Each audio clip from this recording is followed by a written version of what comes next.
Здравейте, приятели! Много се радвам, че отново сме заедно в каналите на Едно на ум и ще си поговорим днес по една важна тема. Отдавна не сме правили лайв, но ето, че дойде момента, в който човек е добре да живее и добре да му минава лятото, идва есента, а с есента всички знаем какво стартира. Обикновено училището, ходенето на градина, въобще влизаме си в ритъм. И точно в контекста на това, днес ще си поговорим малко за една много належаща тема, особено за родителите на по-малки дечица, а именно адаптацията в детска градина и ясла. Поканили сме двама много опитни специалисти, така ще разгледаме темата от всички гледни точки. Лилия Петрова и Катя Цалова от частна детска градина Германи. Те ще ни разкажат как изглежда процеса от тяхната перспектива и ще имаме възможност да отправяме въпросите, свързани с адаптацията, с свикването, с кога е най-добре. Въобще всякакви въпроси, касаещи темата, са добре дошли. Можете да ги отправяте под формата на коментар под видеото. Независимо къде го гледате, в групата, в страницата, в YouTube канала, пишете и съответно ще се постараем отговорите ви да достигнат до специалистите.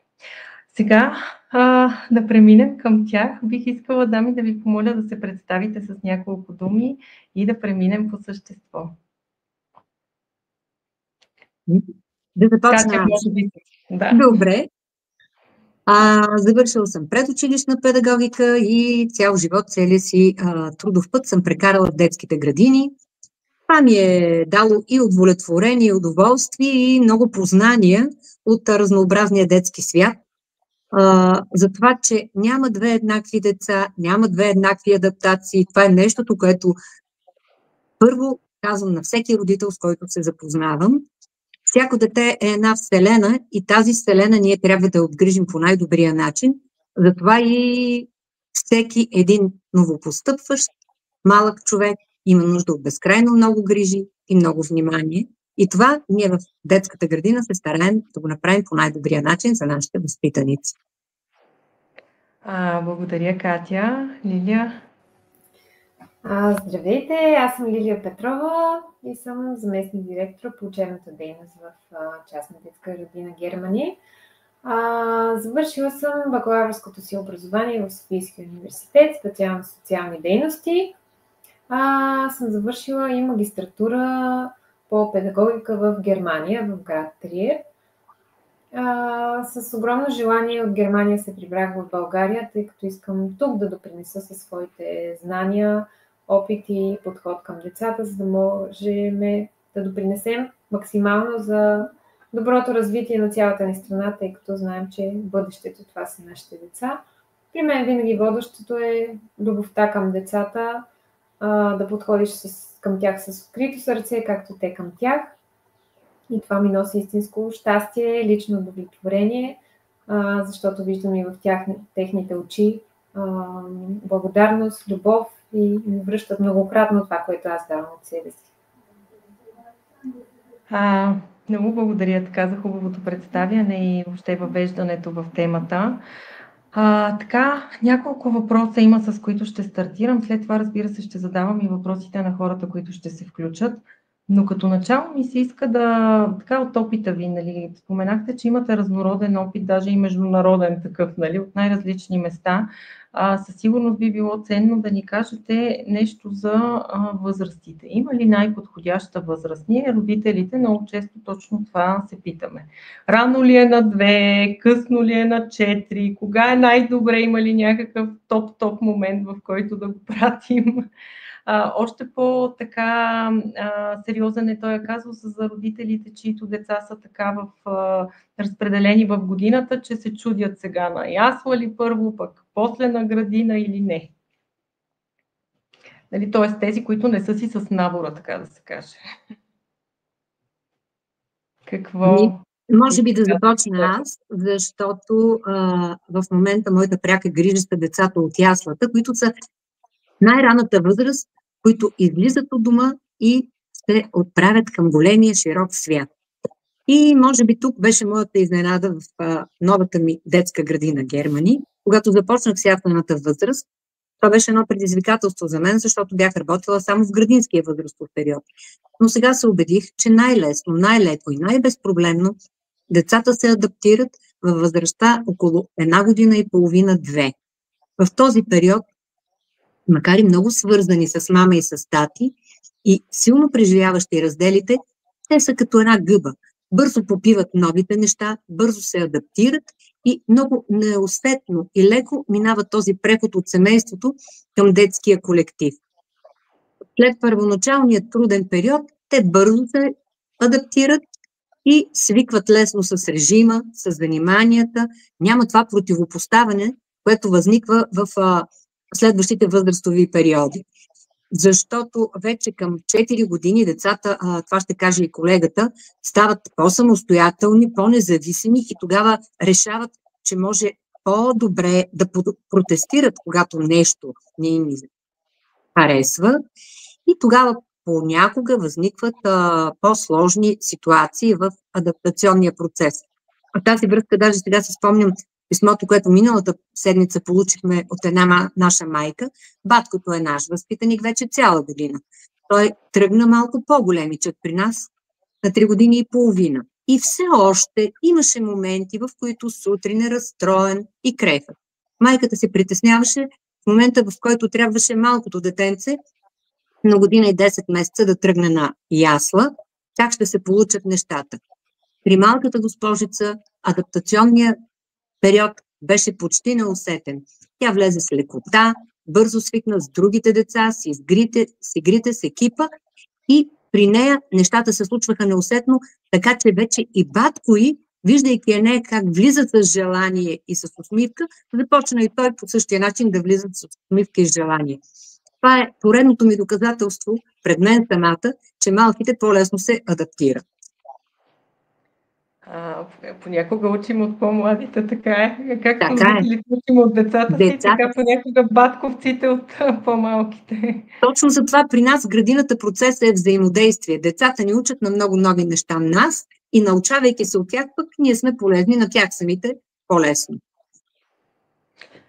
И все пак, хубаво е, че очертахме как изглежда процеса и на по-ранната възраст, защото много често има такива въпроси, които стоят пред родителите. Кога да го пусна, пък по-рано ли, пък преди 2 или след 2 или и така нататък. Процесът обаче изглежда по различен начин в различните възрасти и предвид спецификата на всяко семейство и възможностите им да отглеждат детето си. Много ми се иска все пак да очертаем как изглежда процеса и на 3, и на 4, пък и тези, които директно на предучилищна, там двете предучилищни така наречени, решават тези, които са задължителни да включат децата си към социализация. Защото процесът наистина е много различен.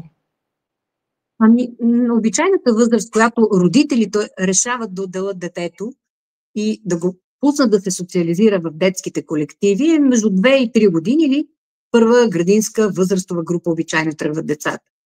Това е най-често препоръчваната възраст, защото тогава детето вече има базови умения, може да говори, може да изразява своите нужди, започва по-активен интерес да проявява към връстниците си и в тази възраст се формира по-ясно и чувството за аза.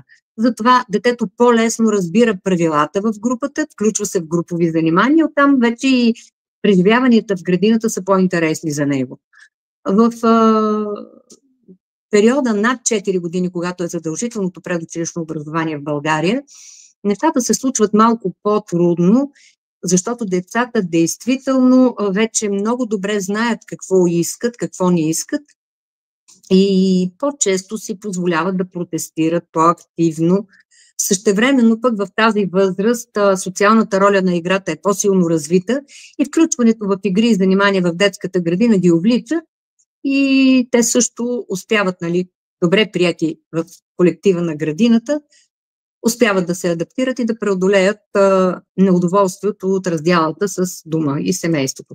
Но предполагам, че тук и колегата ще има възможност да сподели нейни впечатления при адаптирането на по-големите деца. Да, съгласна съм с това, което каза Катя.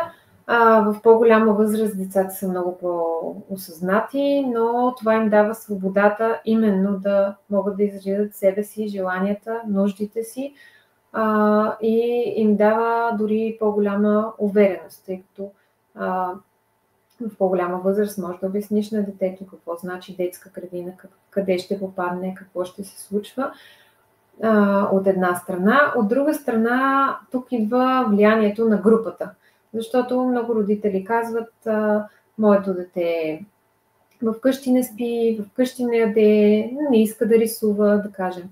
А тук попада едно детенце и когато види, че всички в групата сядат и рисуват или се занимават с дадено нещо, просто групата ги увлича, така да кажа. И затова и доста често казваме, че едно дете е много различно вкъщи и в средата на детската градина. В този смисъл и в по-голяма възраст децата се адаптират доста добре. Изобщо до училищна възраст те като цяло са доста адаптивни и когато са предложени подходящите занимания и дейности в ежедневието в детската градина, децата се справят чудесно и в по-голяма възраст. Или като цяло, може би да обобщим, че няма перфектна възраст за тръгване на градина. Важно е родителите да са спокойни, да са готови да подкрепят детето за тази промяна, детето, усещайки тяхната енергия, и той я приема с удоволствие.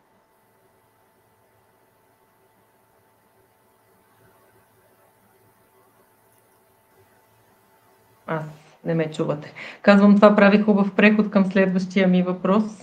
Какво всъщност включват етапите на адаптацията? Нали? Какво да очакваме? Какво най-често се вижда, най-често се среща? Какво бихме могли да направим, за да мине по по-плавен начин адаптацията? Може би оттам да тръгна наистина, това е прехода. Най-важното е готовността на родителите за този ключов момент.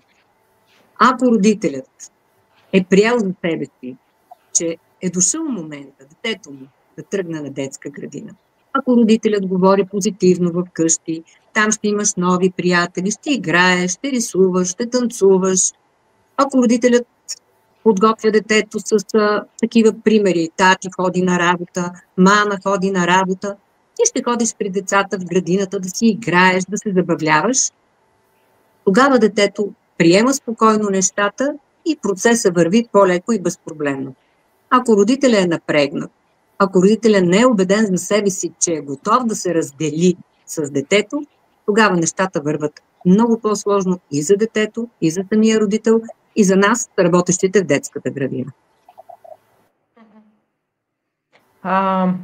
Предполагам, че Лили със сигурност в практиката си има много такива случаи. Да, може би наистина Лили, ако нещо се сеща да допълни в тая посока.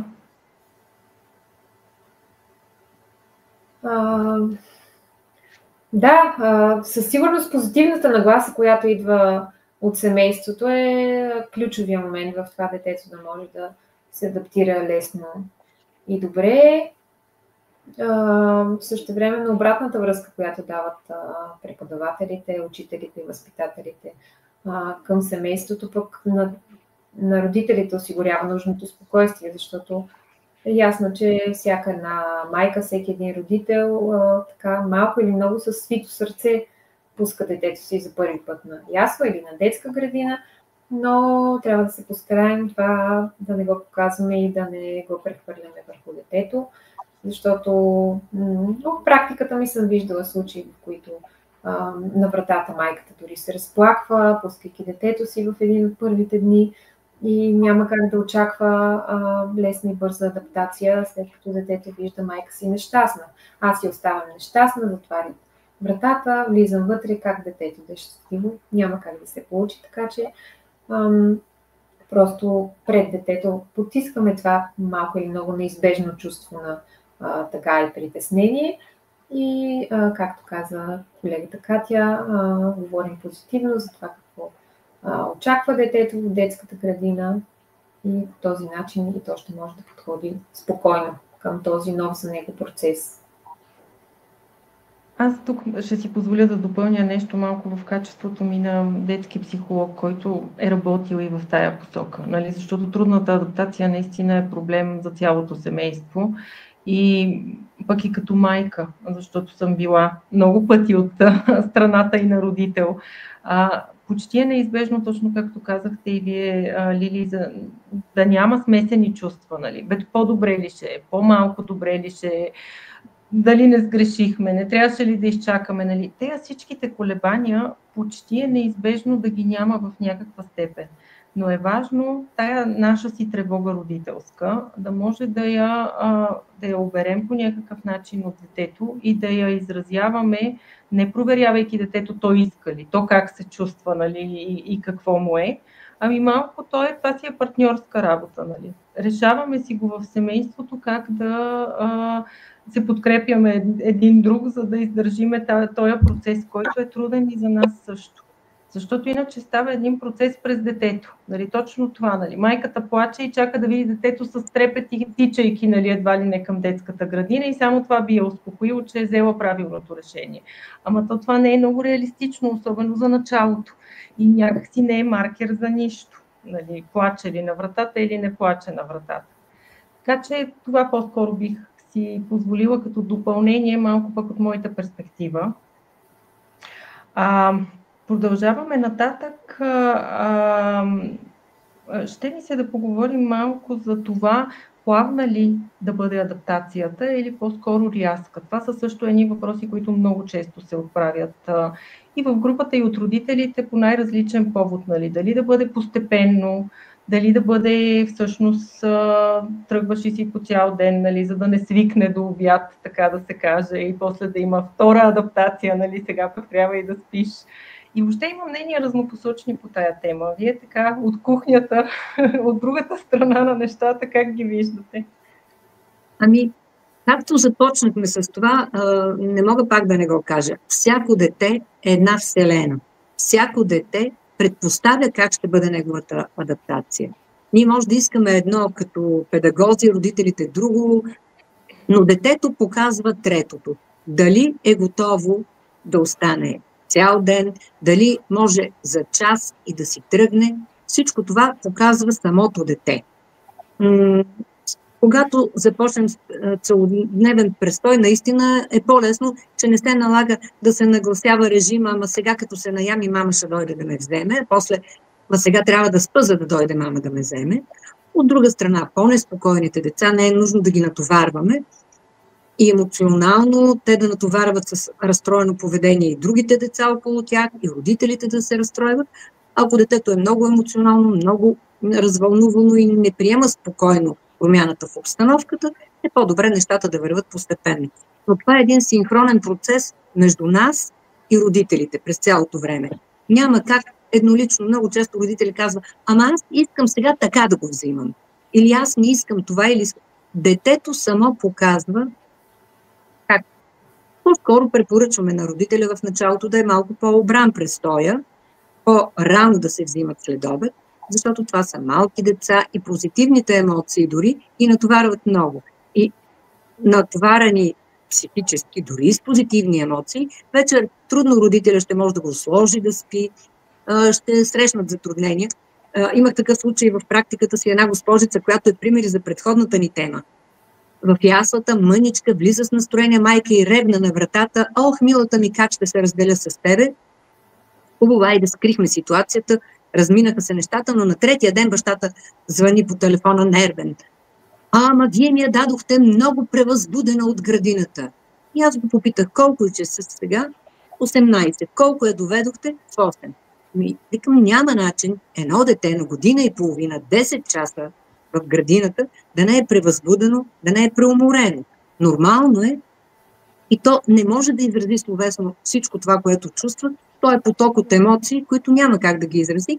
И умората дава такива реакции на несъгласие с едно, от друго с трето. Затова процесът трябва да е много тясна връзка между педагозите, родителите, съобразно това, което самото детенце показва като нужди. В тая посока, да, много Но даже ще си позволя да го подчертая, че всъщност точно това е някакси да сме партньори с педагозите, които поемат децата. Защото ние като родители виждаме едно, педагозите виждат друго и някакси като имаме добра връзка едни с други, а не сме от двете страни на барикадата, нещата тръгват. Просто тръгват, нали? Това е едно от основните неща. Да се довериш на хората, които, ако има проблем, ще ти кажат. Нали? Ако няма проблем, също ще ти кажат. Нали? Което е нещо много... Просто е фундамента на този процес, така да се каже. Точно, това е най-важното. Всички работим за доброто на детето и, както казвам, детската градина е в помощ на родителя, а не негова отмяна. Така че, ако, да кажем, за дете в яслена група се стремим да махнем памперса, ако детето е готово, процесът трябва да се случва и в къщи, и в детската градина. Същото с махане на биберони, всички тези процеси трябва да са взаимни, за да имаме добър крайен резултат. Лили, така наистина дадохте много добър преход и към следващия въпрос, който беше свързан точно с това. Необходимо ли е да има някакви определени умения детето, за да пристъпи към социализация? Има ли някакви критерии? Нали? Примерно да е махнало пелените, или да няма биберон, или да няма преходен обект, или да се храни само, или въобще някакви критерии, които да са важни за повечето места? Зависи. В нашото конкретно детско заведение базовото изискване е детето да ходи самостоятелно. Така че, просто условията при нас са такива, че не може да си позволим по-малки деца да приемаме и приемаме самостоятелно проходили деца. Средно около година и половина вече те се движат спокойно, самостоятелно. Перфектно, ако проявява интерес детето да се храни само, това е много добре, може да ни бъде полезно. Следващия етап, нали, да има и навик за ходене на гърне. Това са базови умения, които са полезни и облегчават адаптацията на детето от семейството към градината. Тоест, колкото по-самостоятелно. Но не са условия. Желателно е. Сега, нормално е за вече да постъпване в градинските групи на 3 години. Естествено, че трябва да са децата вече без памперс, да се хранят самостоятелно, да комуникират елементарните си нужди и така нататък, но това са етапи в различните възрастови периоди, които по различен начин вече степенуваме изискванията и очакванията си към детето. Но тук вече и нашата роля заедно с родителите. Пак, това е най-важното. Когато заедно с родителите правим едно или друго, нещата се получават. И тази подкрепа, която оказваме на децата, къщи и тук, било за ходенето на гърне, било за махането на памперса, както каза колегата, за храненето самостоятелно, всичко това при еднакви изисквания към детето, те се нагласяват, напасват и се справят без проблеми. Тоест, включително ако има някакви затруднения в някое семейство, свързани с премахването на памперса, знаем, че това е голяма тема и голяма драма понякога, с самостоятелното хранене, с отказ от определени храни, нали, други такива важни аспекти, които много често се засягат, с съня и самостоятелното заспиване и така нататък. Всъщност сами по себе си всичките тези елементи, макар и много важни, не са критерии може ли или не може, ами е диалога. Нали? Как заедно да го направим? А и, както каза колегата, много е важна комуникацията ни с родителите, защото сега, като споменахте и приспиването и така нататък, се засмях една млада госпожица, която като приемахме при нас в яслата, майката много държеше бибероната да ни даде, че спи само с нея. Минахме този етап, при нас изобщо не заспиваше с биберона, приключиха и при тях. Но мина една година вече в първа градинска група, майката един ден много притеснена ме пита: вие как ги люлеете тук, така че тя вкъщи много държи ние да я люлеем. Бях много изненадана, при нас леглата са двоетажни, масивни и 10-15 деца, няма как да ги люлеем с колегите. Казах, не ги люлеем. Ами тя така ни каза, че в градината така ги приспивате. Така че наистина е много важна комуникацията между нас и родителите, защото децата наистина се умяват да ни манипулират и тях, и нас, както на тях им хареса. И с най-добри намерения. да им е Абсолютно, но по-приятно, ние ги нали? Защо оценяваме. пък да не кажа на мама да ме люлее? Те бяха щастливи, че вече не е нужно да ги боли ръката и да люлеят леглото в къщи. Но наистина всички тези изисквания не са абсолютна предпоставка, че ако детето на 3 години е все още с памперс, не може да посещава детска градина. Аз също съм минала през първа група, имаше дечица с памперси. Постепенно отново се съобразихме с индивидуалните особености на дечицата, тъй като има някои, които им малко след 3 годишна възраст просто озряват за този момент с махането на памперса и постепенно с течение на времето всички дечица влязоха в тези рамки, така да ги кажа, нали, вече до края на първа група да са без памперс и да покрият тези изисквания. Да минем сега по същество малко към адаптацията. Решили сме, избрали сме и сме на прага. Какво всъщност представлява процеса? Колко време трае? Какво да очакваме в процеса на адаптация? Нали, някак си малко да го очертаем. Какво да очакваме? Какви са така нещата? Вие някои неща ги казахте, нали? Понякога не се, нали? Понякога някой плаче, нали? По-често от децата, но понякога и родителите. Понякога им е по-добре да е за по-кратко време, понякога децата са изнервени, натоварени. Нали, тези неща вече така в хода на разговора ги споменахме, но какво още може да очакваме? На този прословут праг на детските градини, нали, какво се случва? Да, наистина, прекрачвайки прага на детската градина, първо родителя трябва да е готов. Това го казахме. Ако той не е готов, значи и детето не е готово. Защото децата усещат тревожността на родителите, тя рефлектира върху тях и процесът става дълъг и мъчителен за всички. При някои деца процесът може да е 1 седмица, 2 седмици, при други може и с месеци да продължи. Това е период, не напразно се казва период на адаптация. Важното е да знаят родители, че всички тези трудности, примерно плачене сутрин, много често децата плачат и след обед, когато ги взимат, точно демонстрирайки едва ли не, че през целия ден те са ревали. Сутрин на вратата плаче и вечер, като му кажеш хайде мама, то пак плаче. Честите боледувания са втория проблем. Третото е, нали, времето, в което децата да се научат да споделят играчките си, да играят заедно с другите. Това са трите момента на адаптация и ако си мислим, че с магическа пръчка всичко ще се случи, не става. Всеки трябва да е готов, както ние като педагози, така и родителите от тяхна страна, че има трудности, но е важно родителите да разберат, че това са временни трудности, етапи, които заедно преодоляваме.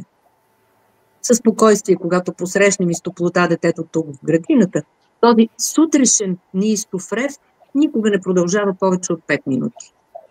След това детето се заиграва и в деня много рядко се сеща, малките се сещат понякога, мама, искам мама, обади се на мен. Там нататъка целият ден те са в игри и занимания и забавления. Да, нормално е периода на адаптация и децата по-често да боледуват, защото те се срещат с нова вирусна среда и докато се адаптират към нея, това също е нещо съвсем в рамките на нормата. Най-тежко е, както казвам аз, процеса, в който децата се разделят с царството си. Вкъщи всеки един от тях е принц или принцеса, аз така ги наричам. И идвайки тук този принц и принцеса, настъпва борба за тази играчка или онази играчка, докато свикнат по някакъв начин да си споделят играчките и пространството, това също е тежък проблем. Понякога родителите питат, ама детето ми е агресивно, то се бие за играчка. Не, това не е агресивно. То не знае как да каже или не може все още да говори и да каже искам тази играчка. Това се случва издърпване, сбутване.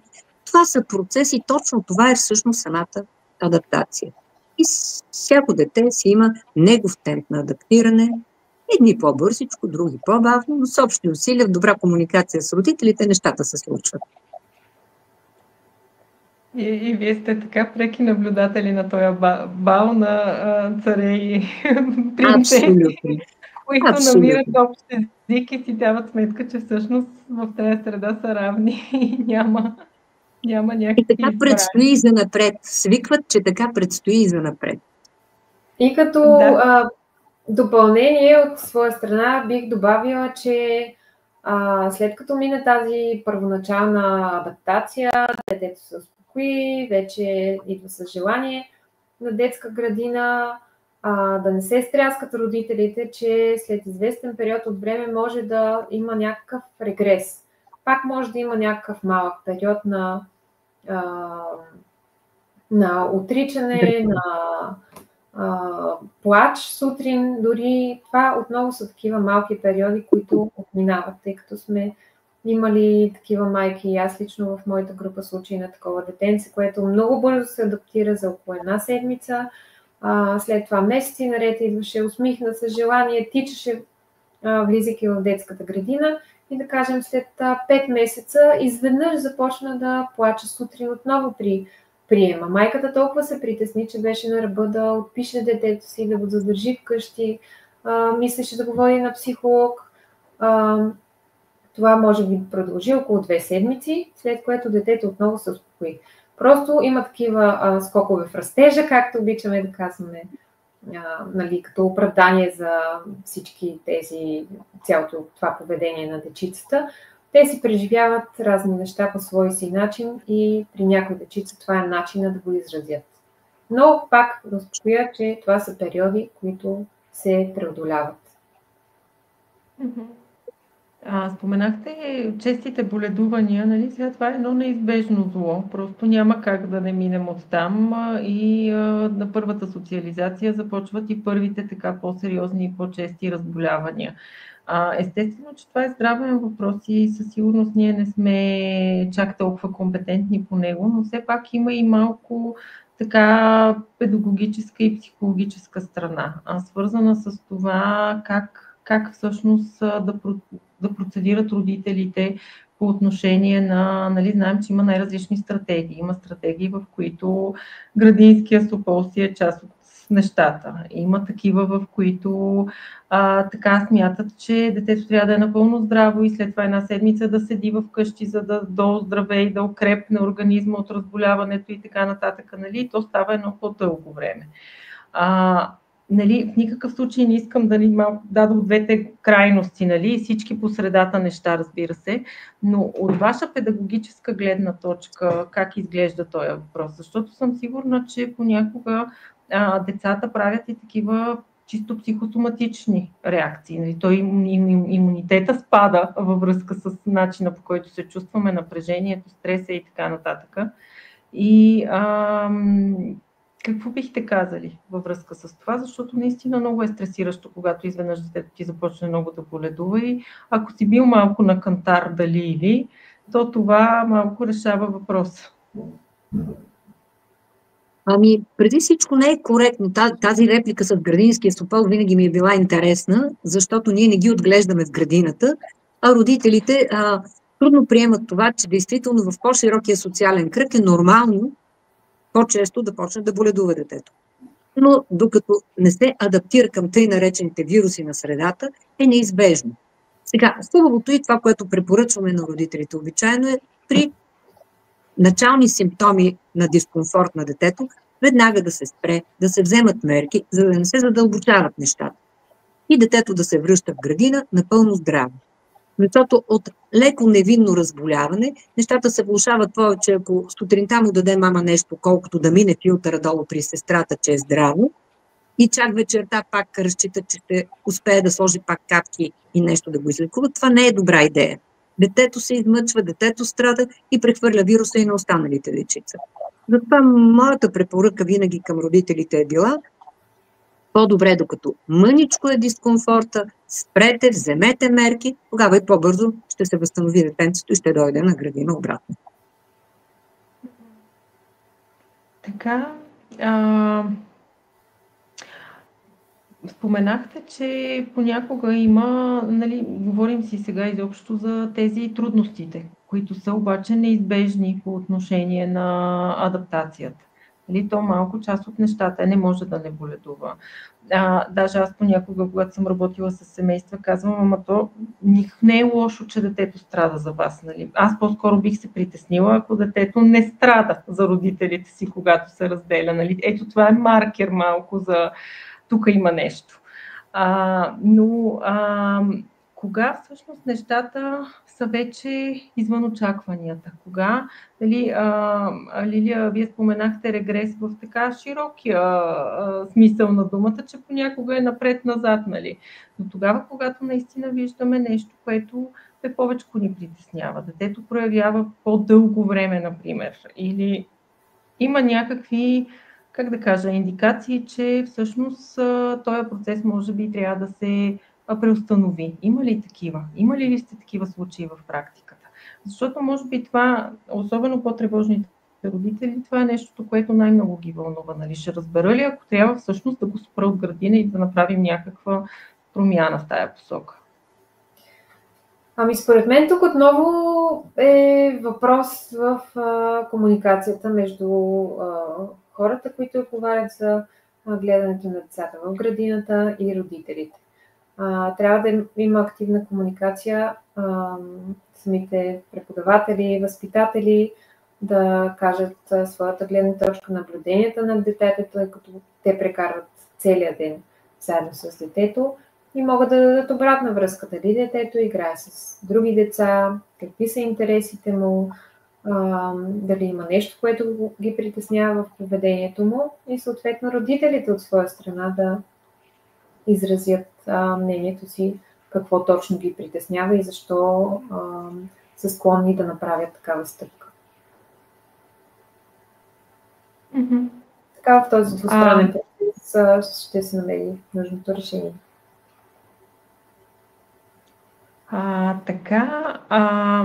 Може би само да проверя дали се чуваме добре. Да, чуваме се. Да. Нещо, някакво смущение имаше при мен и се притесних нещо с връзката да не се е случило. Преди да преминем към въпросите на родителите, защото се понасъбраха вече, искам и се само да кажем и няколко неща, които също ми се струват много важни и така общо ни интересуват обикновено всички родители. Те са обаче малко по-обърнати към така педагогическо учебния процес, така да се каже. До сега си говорихме повече за адаптация, но ми се иска малко да прехвърлим и в друга посока. Съвременните родители, като че ли сме така доста амбициозни и обикновено искаме много стимули за децата, да ги развиваме интелектуално, да ги развиваме езиково, да ги развиваме по всякакъв начин. Нали? Иска ни се най-доброто, естествено, и това е съвсем нормално. Но тук пак има поляризация така на мненията. Нали? Това доколко е добре, доколко не е добре, дали не се пък прекалява в тая ранна интелектуализация. И със сигурност вие като хора, които сте в този процес от години и имате наблюдения, бихте казали как ще изглеждат тези въпроси от вашата перспектива? Аз също съм един съвременен родител, забравих в началото да спомена. Имам 3 дечица на 9, на 7 и на 3 години. Въпреки че с съпруга ми ги възпитаваме по един и същи начин, в една и съща семейна среда, 3 деца са коренно различни едно от друго. Всяко носи своя характер, особености, интереси, таланти, темп на развитие. И затова винаги казвам, че най-важно е да се вслушваме и да се вглеждаме в детето, да се съобразяваме с неговите специфики, а не да налагаме своите виждания. Като за мен оптималното развитие е баланс между академичното и физическото развитие и както тях, така също е важно и да осигуряваме достатъчно време и пространство на детето за свободни игри, тъй като в това пространство децата развиват своята фантазия, свободни са да изразят своите таланти и развиват своя потенциал. Като много е важно от рано да открием тези техни специфични таланти и да насърчаваме именно тях. защото ако се водим само от своите лични виждания и визия за развитието на детето, или самото дете няма да се чувства щастливо, пълноценно, или ще е притиснато от това, че се чувства, че не удовлетворява изискванията на мама и тате или на семейството си. И това в крайна сметка би било нездравословно за нито една от страните. Защото най-важно е да се водим от детето и то ни показва най-правилния път, който то само ще тръгне с наша помощ. И в тази посока ми се иска малко да обърнем внимание каква е подходящата среда, която би могла да развие детето по този начин. Нали? Хем индивидуално, хем по някакъв начин да бъде достатъчно стимулираща за развитието. Хем пък да не е пресираща, естествено. Да. Именно в баланса, според мен, се крие тайната. Средата в детската градина би следвало да балансира когнитивното, физическото и емоционалното развитие на детето. И конкретно, например, тук при нас в нашата детска градина, тъй като тя е сертифицирана към МОН, от една страна трябва да покрием изискванията по различните образователни направления, български, математика, околен свят. От друга страна, ние сме немска детска градина, наблягаме на немски език, празнуваме немски празници, но всичко това е поднесено по достъпен за децата начин. Водим ги в нашия собствен киносалон, там гледаме кратки филмчета, след което на немски език, след което ги обсъждаме, да кажем, в продължение на една седмица и така се получава някакъв баланс. Не е по цял ден те да седат на едни столчета и да учат някакви неща и да си говорим. От друга страна, гледаме да осигурим максимално време за свободни игри, както казах, в които децата развиват фантазията си. И от друга страна, това е съчетано и с различни спортни дейности, като например плуване, което нашите деца практикуват 2 пъти седмично, тенис на корт, допълнителни занимания като футбол, танци, приложено изкуство. Всичко това създава един баланс между ученето, така нареченото учене, движението на децата. Всички знаем колко е важен спорта, затова те да изразходват своята енергия, да могат да освободят натрупаното напрежение в себе си и в крайна сметка да се чувстват спокойни. Всеки ден, след като сме имали плуване, децата да заспиват абсолютно спокойни на обяд. Всички заспиват, дори тези, които вкъщи са отидели не спят, защото се изморяват и така, според мен, растат пълноценно.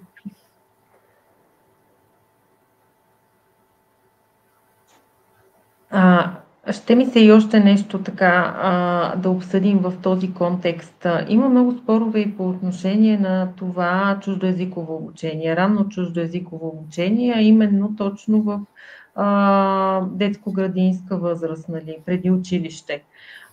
Вие като представители на така частна градина, в която всъщност има такова, какви са ви наблюденията? Къде всъщност се казуса по отношение на ранното изучаване на чужд език? Има ли такъв? Според мен ранното чуждоезиково обучение е най-доброто, което един родител може да даде на детето си, в академичен аспект говоря, тъй като това при малките деца се случва с абсолютна лекота.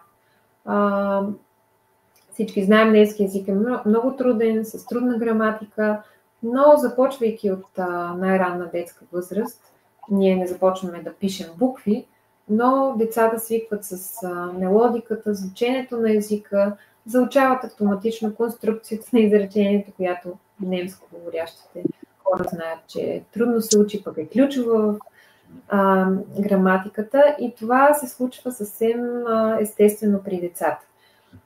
От една страна, малките деца, техният мозък не работи така, че когато питам за един предмет, да кажем чашата, как се казва това на немски, те не си казват това е чаша, а чаша на немски как беше глас, просто виждайки предмета, автоматично им идва да кажат, че това е глас.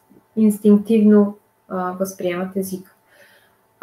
Втората причина да не се затормозяват от така нареченото учене на езика е, че всичко става през игра, с песнички, стихчета. Толкова естествено се случват нещата, че ние тук имаме традиция, когато сядат децата да хапват, те се хващат за ръце и казваме някакво стихче на немски език. И дори дечицата, прибирайки се вкъщи, сядайки на масата с мама и тата за вечеря, те казват, първо трябва да си кажем стихчето на немски език и след това да започнем да се храниме. Освен това, системите, по които предоставяме информацията на децата и учим немски език, Ханс Хазе и Кикос, са адаптирани за деца в градинска възраст, с помощта на карти и различни други изобразителни средства. Просто на децата им е интересно, забавно и всичко се случва автоматично и с лекота. Което по-нататък в училищното образование или като възрастни просто няма да имат това пространство и време да възприемат езика в цялост. Сещам се и за още един въпрос, тук вече малко от опита ми и на родител, но и на човек, който е минал така през различни стажове в детски градини и все пак е виждал процеса и отвътре. Нали, някакъв процес в някакви места, разбира се, нали, това не може да се унифицира. Има много градини, които предлагат много допълнителни занимания. Нали, те са езици, нали, те всички звучат прекрасно. И ние, родителите, понякога се озоваваме пред дилемата сега на какво да го запиша, дали да го запиша, колкото повече, толкова повече или напротив. И това нещо изглежда наистина така създава някакъв казус. Какви са ви вашите впечатления? Добре ли е да има повече занимания, по-разнообразни или съответно това лишава децата, например, от време за свободна игра и структурира прекалено много времето им? Специално в нашата професионална дейност тук гледаме, както казах, да има баланс между учене, допълнителните дейности, спортните активности и свободната игра. Много държим и аз като родител много държа децата ми да имат достатъчно време да играят свободно. Защото наистина, ако те ходят от една дейност на друга и целият ден им преминава само в организирани занимания, те няма да имат свободата и пространството да изразят себе си. Просто ще следват определени правила. Сега по двама отиваме на футбол, след това по двама отиваме на плуване, да кажем.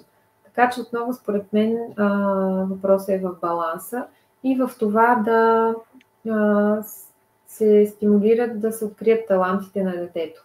Според мен е най-добре да се пробва от всички тези дейности, които предлага учебното заведение или детската градина и самото дете ще каже с кое се чувства най-добре. Просто не всяко дете може да поеме всичко и е много ценно тези допълнителни дейности да бъдат удоволствие за децата, а не задължение. Само тогава те са пълноценни и действат развиващо на децата. Аз по същия начин бих допълнила, че то не е въпроса на колко, ами малко на как се случват нещата. Защото когато нещата се случват преживелищно и децата са увлечени в това, което правят, тогава наистина има смисъл.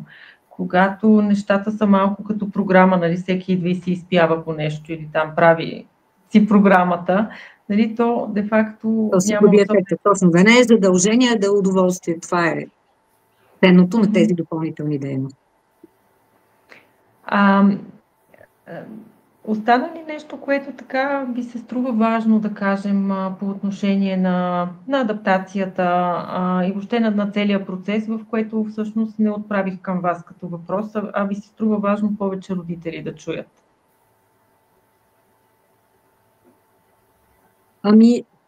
Най-важното е да разчитаме това, което децата ни показват.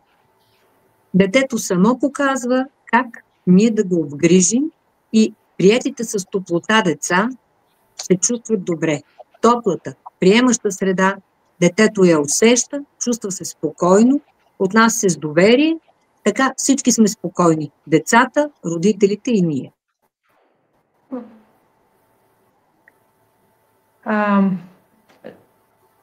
Ще ми се сега да минем към въпросите, които така са постъпили по време на срещата до момента.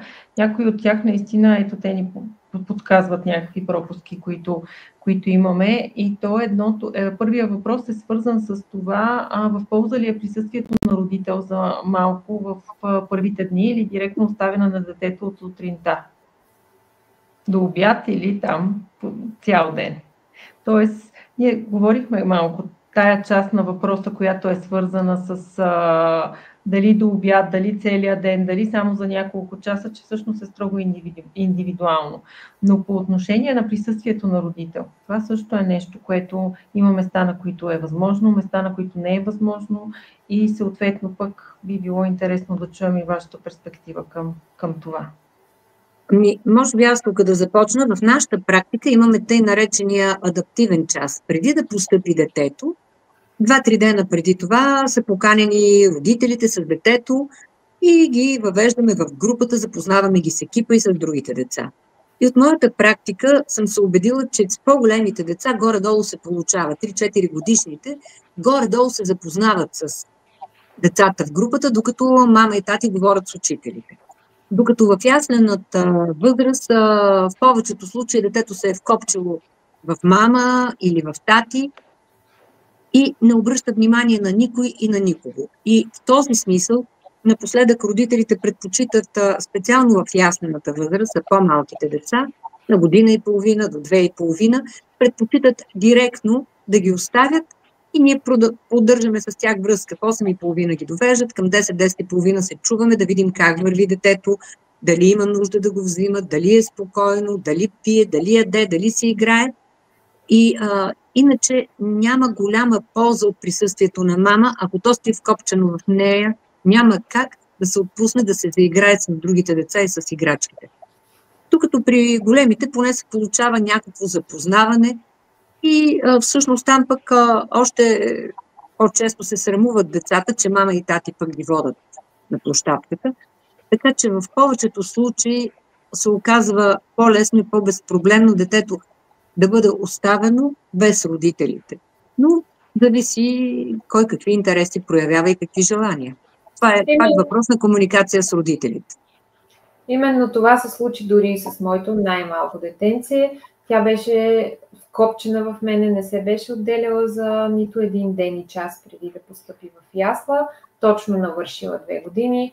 Беше с биберон, въпреки моя професионален опит, съвсем друго е възприемането ми спрямо моето собствено дете и постъпването и в ясла.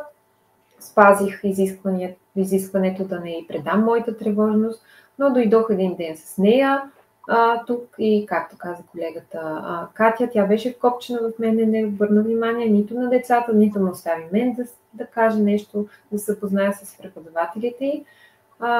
И на следващия ден, когато трябваше тя да постъпи, реших, че ще се оттегля.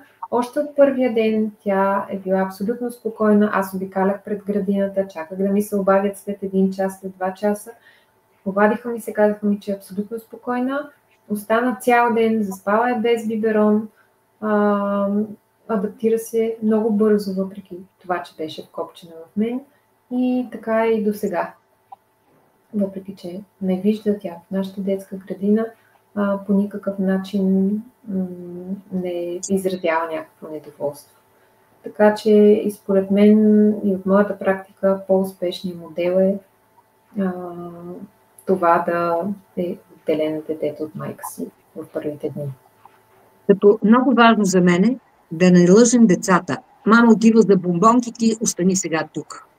Значи това е абсурдно. Децата знаят и разбират всичко. Всичко трябва да им се казва коректно и точно. Както почнахме в началото. Мама отива на работа, тати отива на работа, ти си тук при децата да се играеш.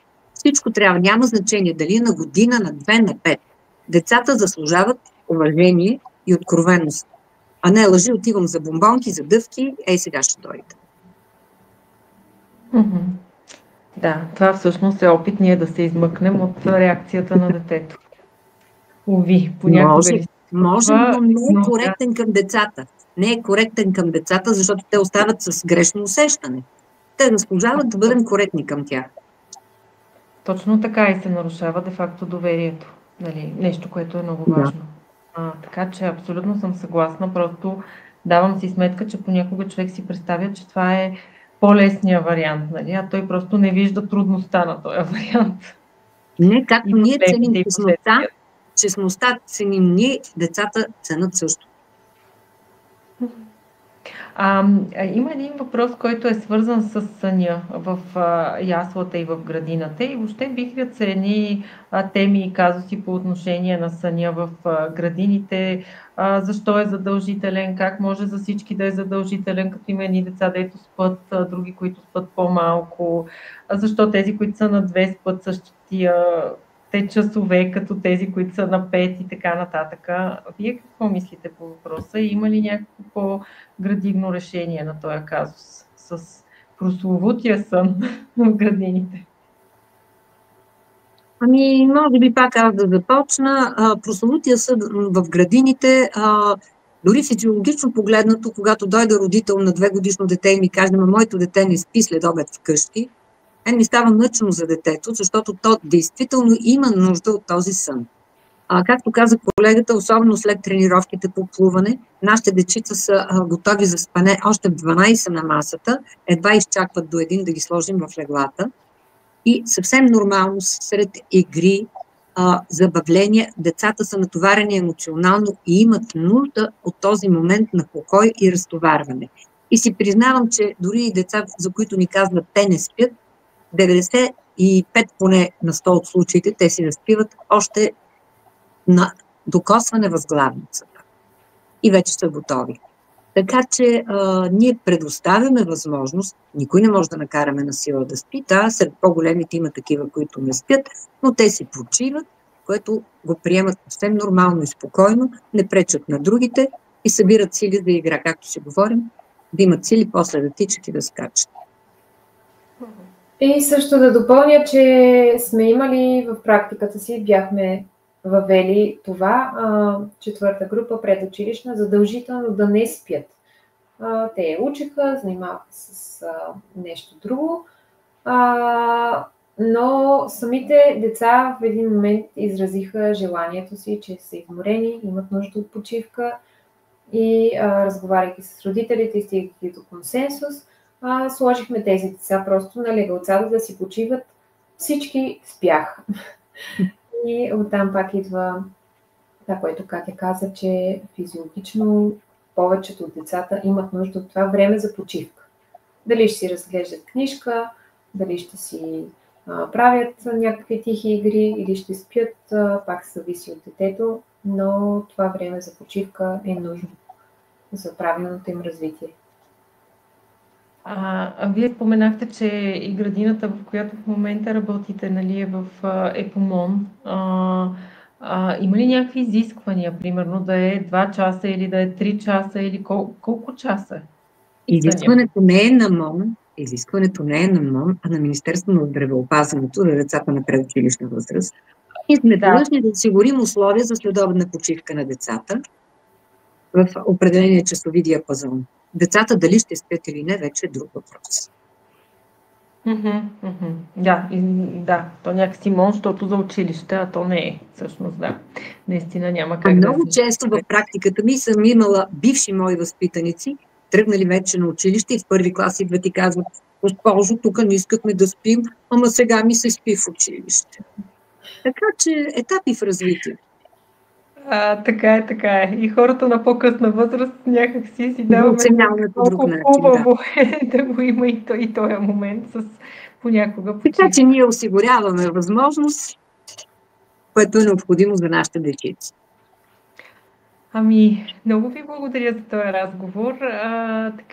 Сме били полезни. Надявам се, че отговорихме на едни от най-често срещаните въпроси и то по един доста балансиран начин, така че хората да намерят реалността в крайностите, защото обикновено по Фейсбук групите и форумите и въобще къде ли не срещаме много по-често крайностите, а не фактите и реалността такава каквато е. И мисля, че този разговор показа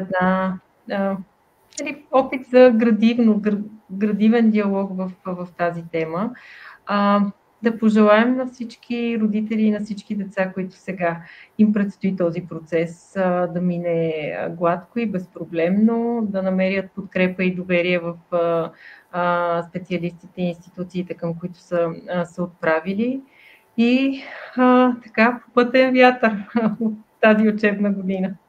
И най-вече спокойствие. Спокойствие за децата, спокойствие от дома, спокойствие при нас в градината. И се вслушвайте в децата си. Те ще ви покажат най-верния път.